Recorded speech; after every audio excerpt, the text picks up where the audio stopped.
Hey, what's going on? Ceremonial Witch back for another episode of Magic on a Budget. This is going to be the second installment and technically the first full episode. But, well, no but. I want to talk about the hermetic principle, cause and effect, the rhythm principle. The pendulum swing is in everything. I don't know, actually it's the law of rhythm, law of cause and effect. It's been a long time since I studied those shits. But anyways, I want to talk about the pendulum swing, the rhythm. I want to correspond it to finance and your life, and maybe some do's and don'ts. And, if you're in a particular situation, well, maybe once it's feasible to maybe take my knowledge, because I went through it. We've literally just got out of it pretty recently, and then my wife dove back into it, not telling me about it, and not necessarily doing it behind my back, but she takes care of the finances, and like I've said in a previous video, she'll do almost anything to get something or to pay off debts and all that. But sometimes that means getting into further debt and more debt, which is not always that good. So I just want to correspond the pendulum swing, the law of rhythm, to, cause and effect is different from the law of rhythm, but they kind of go hand in hand. When you do something, if you're at the cause, then you can control the effect, assuming nothing else is in the way. Whereas the rhythm, this affects everybody, and the more balanced, the more you are in the middle, the less you will swing. Now, you can't stop swinging, because if you stop swinging the pendulum, well, that's stagnation, that's death, right? There always has to be a cause and effect. There always has to be a negative and a positive. But if you're too negative or to the positive pole, then you are gonna, that's basically defining that if you're too negative, you're thinking that's where you want to be. And anytime you go to the opposite side, that's where you don't want to be. So basically what's happening is anytime you swing, if you're all the way over to the negative side, or let's call that the left side, then you're going to be going all the way to the right side. And then on the swing back, you're going to see things start getting better, but you're still not in balance. That doesn't necessarily mean that's how you're supposed to be. That's how you've defined it in your head, that this is what I like, this is good, but necessarily might not be actually good for your family and everybody else. So let's talk about these payday loans that people can get into and whatever. You go to a place, you're short $200, and you go get a $200 payday loan, and the first time you don't have to pay the $20 fee. You get $200, and you only have to pay back $200 on your payday. But the next time you go in there, you're $200 short, so you borrow some more. Sometimes you go, well, I'll get $300 this time, and you get into this fucking pendulum swing of having to pay off, but then reborrow, pay off, then reborrow.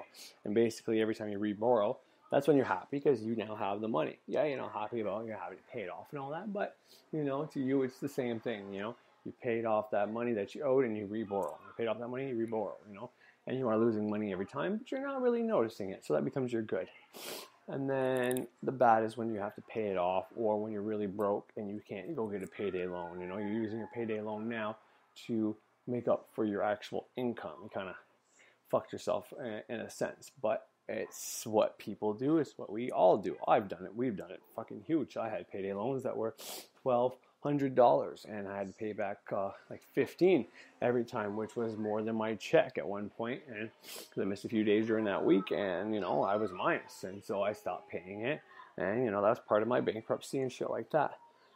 But the point I want to hit at here is your life lessons. If you're going back and forth in this pendulum swing, is a part of life. It's normal. It's how life works. So if you are doing this, going back and forth and all of that, then taking a payday loan may help and it may not help. I don't want to tell anybody what to do and what not to do, but I also don't want to advocate for anything that I've done and learned a lesson from. And I don't want to make people say do this, because ultimately they're going to learn a lesson from it. So doing it is probably a good thing. However, if you cannot do it, it's better off, because your pendulum swing of your life, the rhythm of your life is going. You're going to be up sometimes, you're going to be down sometimes. People talk about curses and stuff, and if you're always down, well then that's something maybe you should look into. Birch talks about this. If you're having a bad luck bout for months on end to a year, then yeah, you might have a curse, and that's most likely it's probably curse that you put on yourself, being that you're always, once you get in that dark place, it's very easy to get into self-pity, self-loathing, depression, going around saying stuff like, I'm always broke, I'm never going to have money, blah, blah, blah, blah, blah. And, you put emotion into that, and that's what you're going to get, right? That's what I've been talking about mostly on this channel. Or, sorry, not this channel, my other channel. But, so, by going back and forth, it's basically, in my life, it's basically, my finances are the main area that actually pendulum swings on, that actually goes back and forth. Most parts of my life right now are actually going pretty good, and it's just the finances that I always have to do magic to maintain and stuff like that. However, I've said it before, my wife has actually not had the faith that the money was going to come, because I don't actually tell her what I'm doing, so she doesn't really know, and she won't listen if I did say, hey, it's worked this many times. And it's not ideal to tell anybody about what you're trying to do, because their energy will get in the way, and you're taking energy out of it basically, and you're kind of spreading your energy in more directions, and now you got someone else's focused on it, and if they don't believe it's going to happen, well, and especially if they're connected to your reality and your money, then it's going to fuck it up. But so my wife has done this. She has taken out loans when we haven't had the money readily available to pay off debt. And I've said it before, the money came in, what I asked for came, and in time, and then we had this loan, and she ended up spending it. Well, not just her, I used it too. We both spent it away, and then we owed that money back.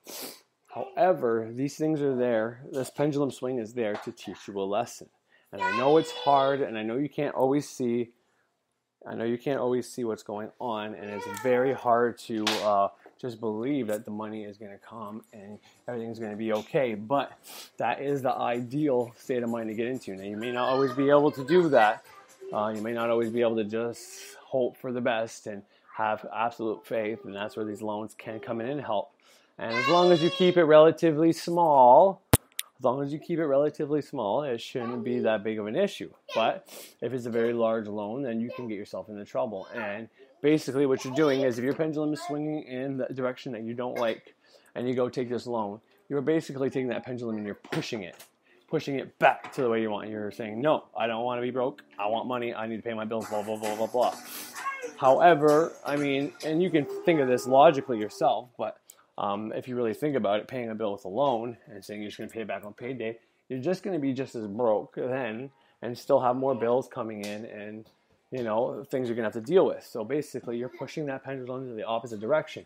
And what happens if you push something on a pendulum, or like a swing, for example? You push that swing, well, it's going to come back just as far, if not further, the opposite way. And this is a good way to look at it. This is how I learned this lesson, to not do that. There are times where it's absolutely essential and needed to actually take out loans and do things. Or so as much as I think they are, or my wife is so stressed and I can't really say what's going to happen or whatever, so I just allow it to happen. Things are needed and all that, and you deal with it. But eventually you are going to have to go through that broke phase, and you can keep going to different loan places and getting different loans and adding them up, and then you can put stop payments so they don't come out of your account, and this and that and the other thing. But eventually you're going to have all that pendulum swing, the amount of times that you were supposed to be on the opposite end, the negative side, and you decide, nope, postponing it, pushing it away, nope, pushing it away. Well, now you're going to have all those times come back all at once. You're out of resources. You're not able to actually get another loan or anything like that. And it's going to be 7 times, 10 times as bad. As many times as you push that pendulum away, that's how many times it's going to be bad and unfavorable and against what you actually wanted. So as much as it sucks to have shitty circumstances, have a shitty time, have to deal with shitty shit, if you can fight through it, if you can borrow from a family member rather than one of these places, which you still have to pay that back, but it's not quite as bad. But if you can get by with what you just have and postpone whatever the thing is that you want, very, very much want, or something that you need, and instead of taking out that loan to get that thing, if you can just hold off and think it's going to get better soon and stuff like that, that would be ideal, because there's a lesson you're going to be learning there, and either way you're going to have to learn that lesson. You are on schedule to learn that lesson at some point. So by pushing that pendulum away, by pushing that swing, you just it's going to come back. It's always going to come back. You can postpone shit as much as you want. You can keep postponing bills. You can keep postponing going to see someone. You can postpone interviews. You can postpone whatever the fuck you want. But postpone means you're just putting it off to a later date. And like I talked about with the emotions last time, postponing dealing with those emotions, what happened? Well, me and my wife felt like shit for a month. Was always negative with each other for an entire month. And then when it hit, it was a fucking blowout. It was a mess. But ultimately, we got through it. But it took a fucking whole month of us being shitty and having negative feelings towards each other, and not eating right. And it's not only us, when we're not feeling happy with each other, it's very hard to enjoy your life, your kids, your family, anything good going on. And it's the same thing. If you're in debt and you're postponing your bills, even when you get that loan, and you're okay right now because you have the money, the minute you get rid of that money, you're going to feel shitty about exactly what you did. So that's kind of what I want to hit on here. Now, I know this channel I said was about practical stuff and dealing with your loved ones and stuff like that. And this kind of ties into that, right? Your money situation is definitely going to be directly associated with your magic, because most people go into magic to handle their money situation and finances. I know that was one of my main areas why I went into it. I had other issues I wanted to manifest, and I felt it was the only way I could get out of my job and stay home with my daughter, but mainly I wanted to take care of my finances. So this directly associates with that. If you have a loved one and she doesn't like that you're doing magic, or you haven't told her yet, and this is going to be very hard for you to try to explain to her, stop taking out those payday loans, we got to tough it through this. And everybody knows that. They know if if you get paid bi-weekly, if you can tough out 1 week where you don't get that loan, yeah, you're going to be broke for those 2 weeks, but ultimately you're going to be better off in the end. And then whenever you get your payback, after you pay off that loan and you go without taking out that loan, you're going to be better off. You're going to be dealing with just your pay, and normally it's only going to be 1-2 week period to get back on top. But do most people do that? No. They always find a reason, justify it in their head. And like I said, I'm not judging. I've done this too. Justified it to myself. No, I need this money. Back when I was doing it, it was because of a drug addiction that I didn't want my wife to know about. So I spent a lot of money that she didn't know I was spending on stuff, and I would take the loan to compensate for it. And when I get that loan, especially to somebody who wants to go pick up drugs, when that girl says, hey, I say, I need an extra $300. She says, well, I can give you up to $600. Oh, fuck. What do you think that said in my head? It said it told me I could pick up more dope. So obviously I did it. So if that's you, that's going to be much harder to do. I suggest if you're on some type of opiate or something like that, going to a methadone clinic. That's how I got off opiates. And I've been clean now for a while. Like I said, I've relapsed a couple times. But I've been off of it and clean now for, if you don't count the relapses, it's been 7 years. If you count the relapses, it's been only about a couple of years there, maybe like a year and a half. The last relapse when me and my wife were having a tough time, and I talked about this, I think, my last ceremonial witchcraft episode, or the first episode on this channel, I can't even remember, but I went and I used twice. And, the reason I used twice is because after just using one time, I started feeling withdrawal symptoms and all that, and I totally just toughed it out and got off of it. But I suggest doing that. Now, if you're not in that case and you're just addicted to, money, just addicted to getting things, having nice things, and you put yourself in a bad place, and now you're doing that, you're just, I know people that their paycheck is $1,200, $1,100, $1,500, and their payday loan is about the same. So what happens is I know people that do this with the overdraft protection too. They use all their overdraft, or they use all their check to pay their loan, and they have to reborrow, or whenever they get their pay, it just covers the overdraft. Their $900 gets put into their account, and they're at $50 over, and then they end up going minus $800 once again, and they just keep going that way. But that's what I want to talk about today, is how to use this. So I'm going to get into a little more detail about this when we come back.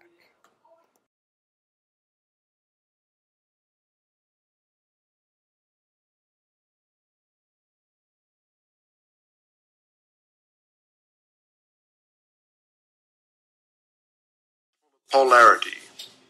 Everything is dual. Everything has poles.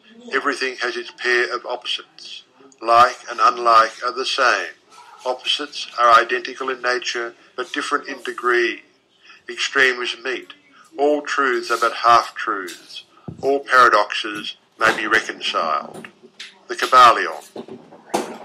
This principle embodies the truth that everything is dual, everything has two poles, everything has its pair of opposites, all of which were old hermetic axioms. It explains the old paradoxes that have perplexed so many, which have been stated as follows. Thesis and antithesis are identical in nature, but different in degree. Opposites are the same, differing only in degree. The pairs of opposites may be reconciled. Extremes meet. Everything is and isn't at the same time. All truths are but half-truths. Every truth is half false. There are two sides to everything, etc., etc., etc. It explains that in everything there are two poles, or opposite aspects, and that opposites are really only the two extremes of the same thing, with many varying degrees between them. To illustrate, heat and cold, although opposites, are really the same thing, the differences consisting merely of degrees of the same thing.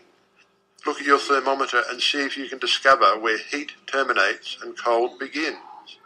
There is no such thing as absolute heat or absolute cold. The two terms heat and cold simply indicate varying degrees of the same thing, and that same thing, which manifests as heat and cold, is merely a form, variety, and rate of vibration.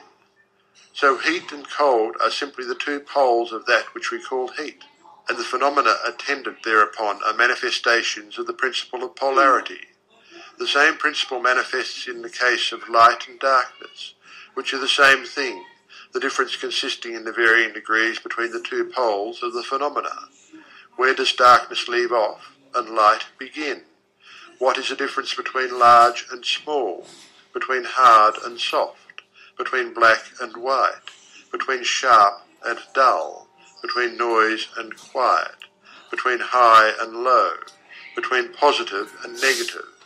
The principle of polarity explains these paradoxes, and no other principle can supersede it. The same principle operates on the mental plane. Let us take a radical and extreme example, that of love and hate, two mental states apparently totally different. Yet there are degrees of hate and degrees of love, and a middle point in which we use the terms like or dislike, which shade into each other so gradually that sometimes we are at a loss to know whether we like or dislike, or neither. And all are simply degrees of the same thing, as you will see if you will but think a moment. And more than this, and considered of more importance by the Hermetists, it is possible to change the vibrations of hate to the vibrations of love in one's own mind and in the minds of others. Many of you who read these lines have had personal experiences of the involuntary rapid transition from love to hate, and the reverse, in your own case and that of others, and you will therefore realize the possibility of this being accomplished by the use of the will, by means of the hermetic formulas. Good and evil are but the poles of the same thing, and the Hermetist understands the art of transmuting evil into good by means of an application of the principle of polarity. In short, the art of polarization becomes a phase of mental alchemy, known and practiced by the ancient and modern Hermetic masters. An understanding of the principle will enable one to change his own polarity as well as that of others, if he will devote the time and study necessary to master the art. 5. The principle of rhythm. Everything flows in and out. Everything has its tides. All things rise and fall. The pendulum swing manifests in everything. The measure of the swing to the right is a measure of the swing to the left. Rhythm compensates. The Kybalion. This principle embodies the truth that in everything there is manifested a measured motion, to and fro, a flow and inflow, a swing backward and forward, a pendulum-like movement, a tide-like ebb and flow, a high tide and low tide, between the two poles which exist in accordance with the principle of polarity described a moment ago. There is always an action and a reaction, an advance and a retreat, a rising and a sinking. This is in the affairs of the universe, suns, worlds, men, animals, mind, energy, and matter. This law is manifest in the creation and destruction of worlds, in the rise and fall of nations, in the life of all things, and finally, in the mental states of man. And it is with this latter that the Hermetists find the understanding of the principle most important. The Hermetists have grasped this principle, finding its universal application, and have also discovered certain means to overcome its effects in themselves by the use of the appropriate formulas and methods. They apply the mental law of neutralization. They cannot annul the principle or cause it to cease its operation, but they have learnt how to escape its effects upon themselves, to a certain degree depending upon the mastery of the principle. They have learned how to use it instead of being used by it. In this and similar methods consists the art of the Hermetists. The master of Hermetics polarizes himself at the point at which he desires to rest, and then neutralizes the rhythmic swing of the pendulum, which would tend to carry him to the other pole. All individuals who have attained any degree of self-mastery do this to a certain degree, more or less unconsciously. But the master does this consciously and by the use of his will, and attains a degree of poise and mental firmness almost impossible of belief on the part of the masses, who are swung backward and forward like a pendulum. This principle and that of polarity have been closely studied by the Hermetists, and the methods of counteracting, neutralizing, and using them form an important part of the Hermetic mental alchemy. 6. The principle of cause and effect. Every cause has its effect, every effect has its cause, everything happens according to law. Chance is but a name for law not recognized. There are many planes of causation, but nothing escapes the law. The Kybalion. This principle embodies the fact that there is a cause for every effect, an effect from every cause. It explains that everything happens according to law, that nothing ever merely happens, that there is no such thing as chance, that while there are various planes of cause and effect, the higher dominating the lower planes, still nothing ever entirely escapes the law. The Hermetists understand the art and methods of rising above the ordinary plane of cause and effect to a certain degree, and by mentally rising to a higher plane, they become causes instead of effects.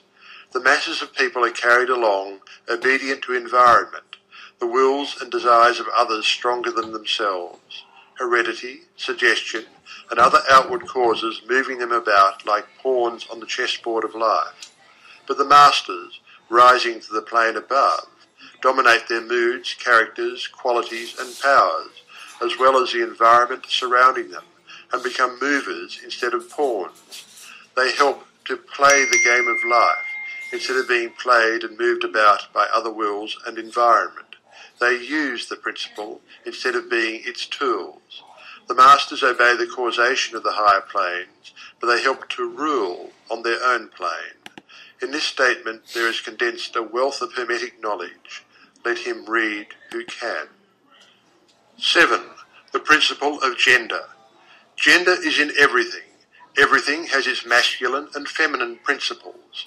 Gender manifests on all planes. A little clip of the Kybalion that is available for free on YouTube for anybody and everybody, because I was getting confused with with rhythm and cause and effect and all that. So I have that is just the beginning. I want to say it's chapter 2, chapter 3 it said, and that's just a small little introductory piece to explaining a little bit about the 7 hermetic principles. So in the preceding chapters it goes into from 1 through 7 a huge bigger explanation, and I highly recommend checking that out. Well, it's fucking free, so you might as well. But yeah, and even in that little part you hear him when he starts talking about the law of rhythm, being talking about hermeticists being one of the most important ones, and they use it to polarize themselves to the post the side where the pendulum's swinging where they want to be, and then they reduce the pendulum swing through polarity, and so that whenever they go back and forth, they're not going very far to the opposite side, and they're always going to come back to where they want to be. So it's all about rhythm. It's all about cause and effect. It's all about polarity. It's all in there.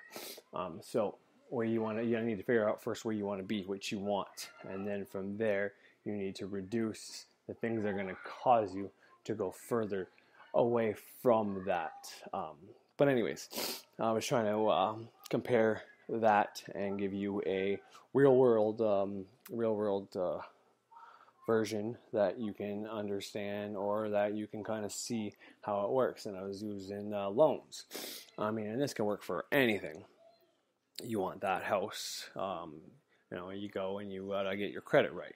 Bounce back and forth, getting your credit right, paying your bills, and then you finally get your credit score where you are, and then you get that mortgage, and then you gotta maintain that house by working and paying it on time and go forth and just keep doing that, right? Over and over and over again.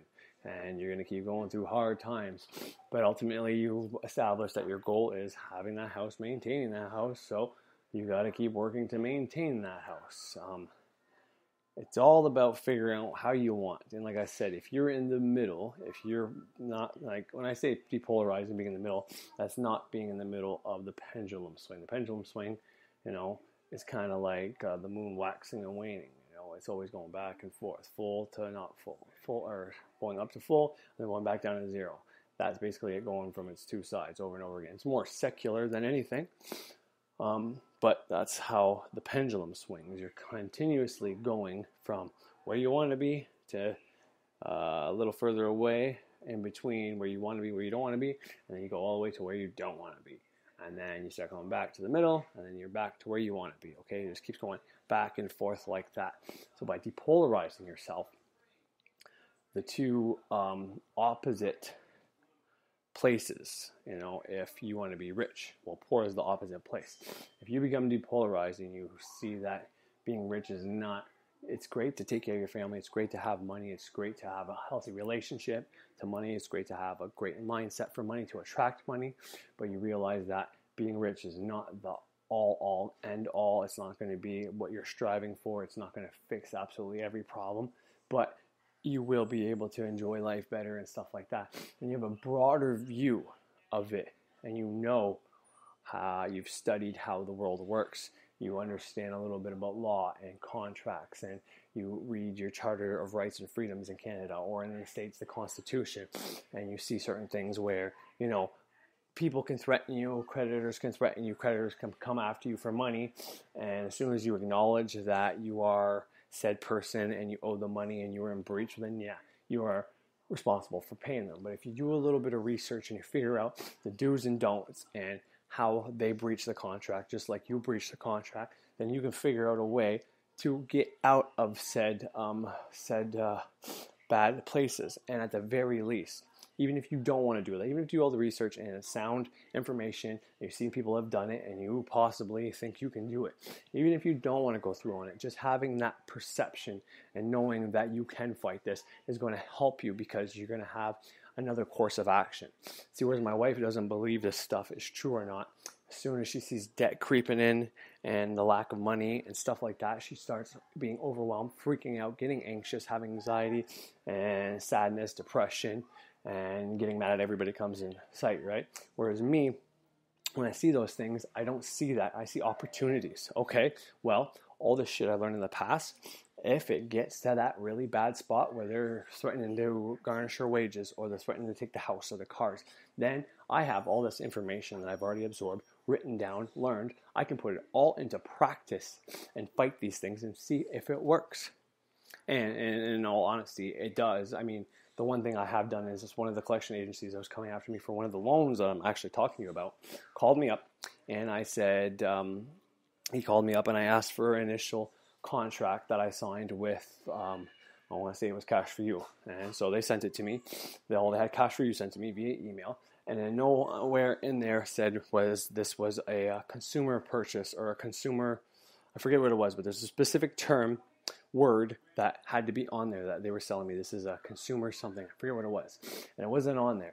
And the information I was reading in various places said if it doesn't have that on there, doesn't state that this is this type of purchase, that they were void, that the whole thing was void. And for them coming after me for the money, all I could do is point out that I didn't know that this is what I was buying, because it never stated it on there that it was a consumer, I want to say consumer purchase, but I don't think that's the word. Fuck, I hate doing this and not giving you the right information. So I'm very sorry, and I will try to correct it when I come back from the next break. But I did that over the phone. Well, no, the first step was whenever you see that, because you're also in breach of the contract for not paying, because they stated very clearly if you don't pay, then they can do these steps, and they're following that part. But they also breached the steps. So you can't just go after them for money and stuff like that. You can if they keep persisting after you send them notice. First, you have to put them on notice, and that's what I did. After that, I sent the company that I initially signed with, Cash for You, a notice saying, I am in breach, but you were in breach prior to that. After I reviewed it, blah, blah, blah, blah, blah, blah, blah. I wrote that all down, and I sent it to them. And then I sent it to I sent another one to the collection agency saying, you purchased this, I want to say consumer purchase, but that's not the right word. I'll fill up that blank after. You purchased this off of this person, and you did so illegally because they never told me this is what it was. So you are also in breach, and you need to cease calling me right away, or I forget the word. It's basically sue, but it's a more law jargon kind of term. I will come after you for damages and whatever else, and have you for harassment and all that. And it stopped. Now, the debt technically is still there at this moment, but neither Cash for You or they are trying to come after me. And I think they're waiting for me to do the next step now, which I haven't done, because truth be told, I don't really care. I'm not trying to get more credit. I'm not trying to buy a new house. I'm not trying to get new cars. So, and my credit score right now is still at a 6 point, I want to say 3 or 4, which is lower than it was before this all happened. But my point is, by getting that knowledge and having a backup plan for this, I never worry about it. I told my wife about this, and I showed her all that. And, her response was, well, okay, they stopped calling, but that's all they stopped doing. Well, I'm pretty sure the collection agency actually dropped it. And I don't know the procedure if they get a refund or not from the Cash for You, and if Cash for You has to come collecting or whatever, or I haven't get to the next step yet. So as I do this, I will tell you guys how it goes and all that. And I learned a lot of this through Mr. Guy Santos I told you about. He had some court cases. He was dealing with this for unpaid using the bridge and toll booths and parking tickets and all that.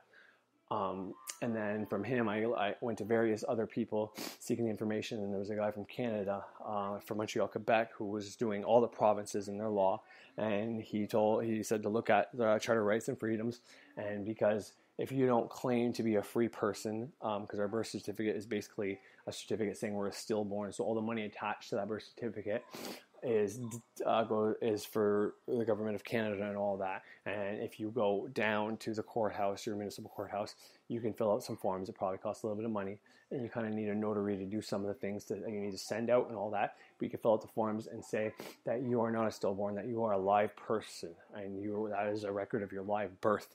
And you can't use that money to pay other people or other businesses. But when it comes to government and banks and like the main banks and stuff like that, then yes. And even like your essential your electricity and water and all that, those are essential things. And right in the Canadian Charter of Rights and Freedoms, even if a company's trying to garnish your wages, and you can go down to the courthouse without doing any of the steps I just said and say, I have a family. If you do this, you're going against, because in our rights and freedoms, even persons, because a person is just an entity, a corporation, but even persons have a right to have a house and amenities, and have a right to make their own living and pay for their bills.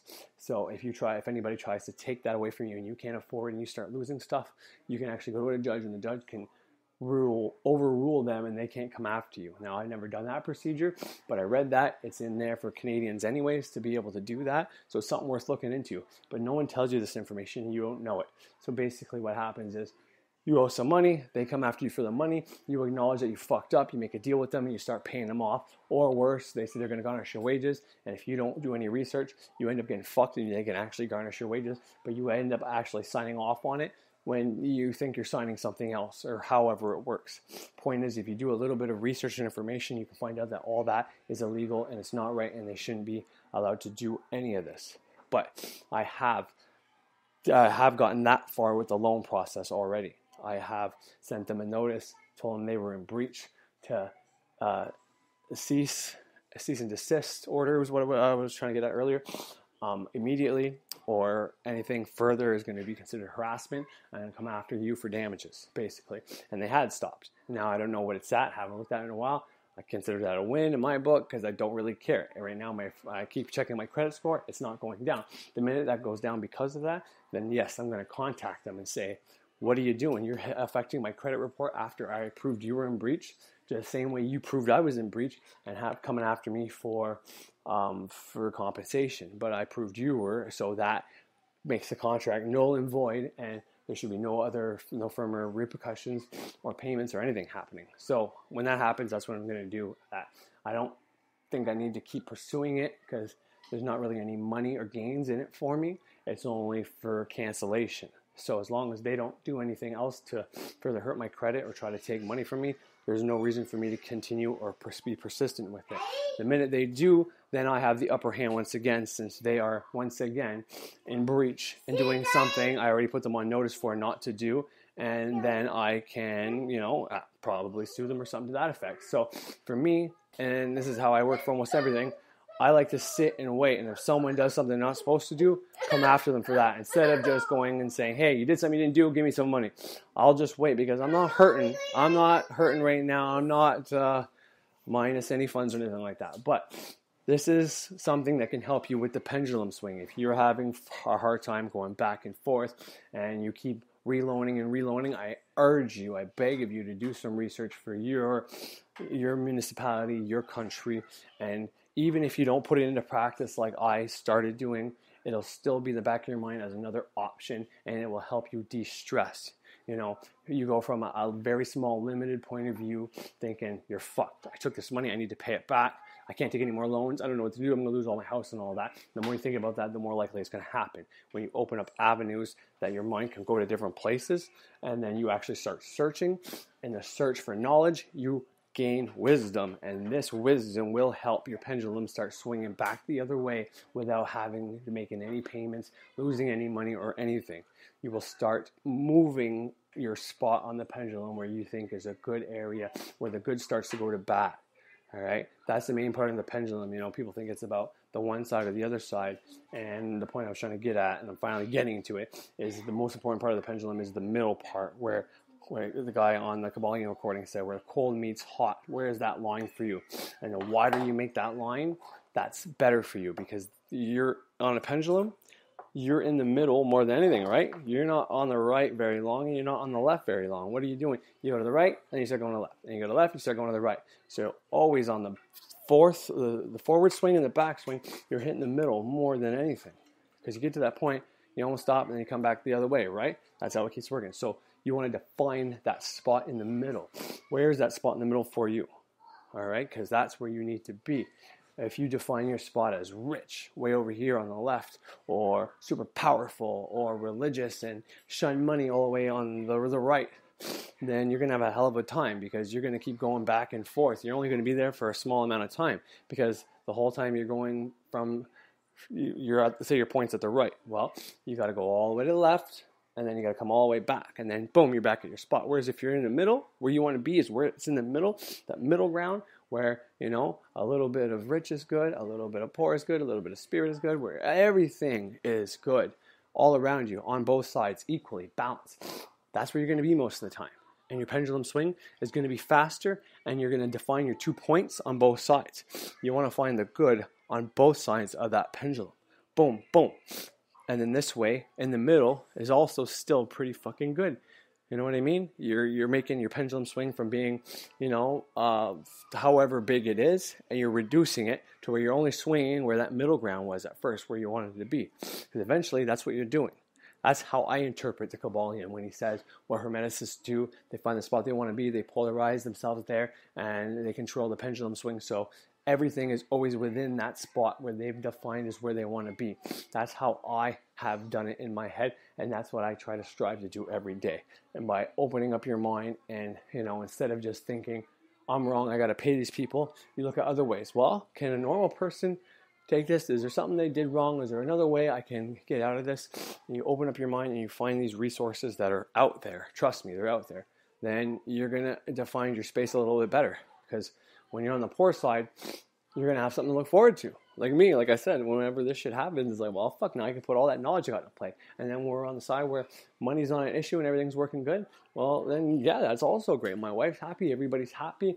I can get as much candles and shit I need for my spells, and I don't have to manifest money. I can just fucking say thank you to all the gods and work on the other stuff. And then when I go to the other side, well, then, okay, I got to manifest money again, which is cool. It's always fun to do, and up my game and see if I can get more. And, all these people calling me for money, I'll find a way to nullify all those contracts. It's a win-win, no matter which side I go to. And that's how I'm making my pendulum swing smaller, so it's swinging faster, and it's going to the two sides I want more often. Anyways, I'll be right back. Let's go to a song. Quebec, concerning consumer notes, credit cards. There has been another victory here in Quebec concerning consumer notes, credit cards, loans, and the like. There was a buddy of mine, some of you know him already, his name is Sean, that had received a credit card from the Canadian Imperial Bank. When he went to his bank machine to withdraw some money one day, they offered him a credit card, and he accepted. Lo and behold, 10 days later, they sent him his credit card. It was for $10,000. He went out and he used it, and eventually he didn't pay it back. After 3 months, he was in default. They went after him.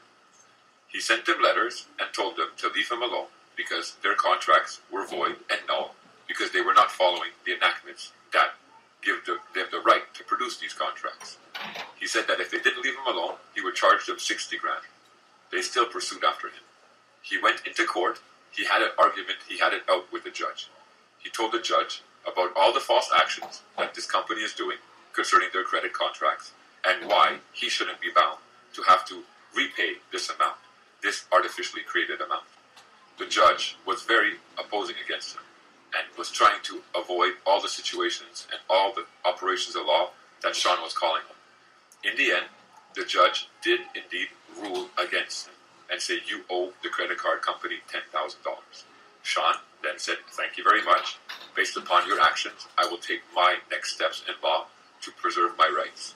He was preparing and getting ready to go to Supreme Court of Canada to defeat these contracts when, lo and behold, he received a letter from the lawyer who was representing the bank saying that they are renouncing their right to the judgment that they received and they are desisting from this case, from this judgment, because Sean was preparing a $100,000 case against them.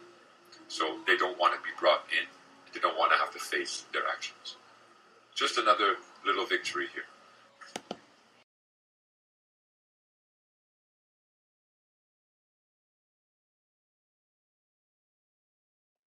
So that was a clip from Eternally Aware, a guy on YouTube that I watched to get all the information on how to deal with consumer notes, and that's the name I was trying to figure out earlier was consumer notes. Whenever you get a loan from a loan place, a bank or anything like that, you are purchasing a consumer note, and if it doesn't say anywhere on your contract consumer note, then it is considered void. If they haven't told you this is a consumer note you're buying or anywhere on there specifies that, that is one of the loopholes that guy teaches on how to get out of your loan contracts. So I highly recommend checking it out. Eternally Aware. He's a French guy from Quebec, Canada, but he teaches about law from England, the States, and a bunch of different places. Obviously, he's from Canada, Quebec, so he's got more videos about that, but he's got a ton of videos about a whole bunch of other ways, promissory notes, laws, how to avoid contracts, how to not put. Anyways, check him out. You'll learn a lot of information from him. But yeah, this was the second episode of Magic on a Budget. Hope everyone enjoyed. Have a great night. Bye now.